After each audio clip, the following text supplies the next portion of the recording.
Aspiring A-listers are flocking to Georgia, hoping to get in on the prodigious amount of production work. There's one sector, however, that's seldom seen, but almost always heard.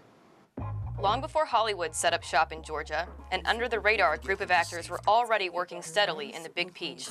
You wouldn't recognize their faces, but you probably hear their voices everywhere. Voiceover actors can work in a variety of industries, from entertainment to technology, and Atlanta is home to some of the greats. I knew that I had to be the voice on MARTA because the world was coming to our city, and I had to be the voice.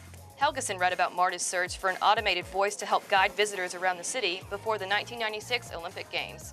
My goal is that you feel connected with, assisted, helped, that, made your life a little easier. Making the jump to voiceover acting is not as simple as it sounds. A nice vocal quality will only get you so far. It's knowing what to do with it and getting emotions and ideas and things across like that. So not only having a good voice, but taking acting lessons and having an instrument and knowing how to play it, essentially. Troxell's audiobook gigs give him the ability to wear a variety of hats. One of my favorite books is a book called Bull Mountain, and the bad guy in that book was an old mountain man from Georgia, and he was down here like this, and he was very angry all the time, and he would fly off the handle at everybody. Some of the characters played by Susan Bennett, a veteran voiceover actor in Atlanta, aren't human at all. I think probably my favorite gig of all time was the singing chicken for Seneca Agricultural Products.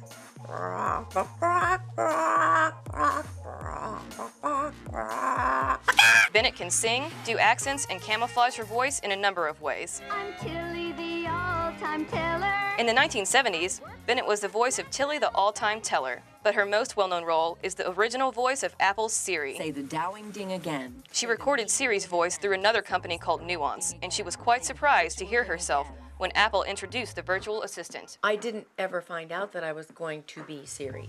I found out that I was Siri the day that she appeared, which was October 4th, 2011.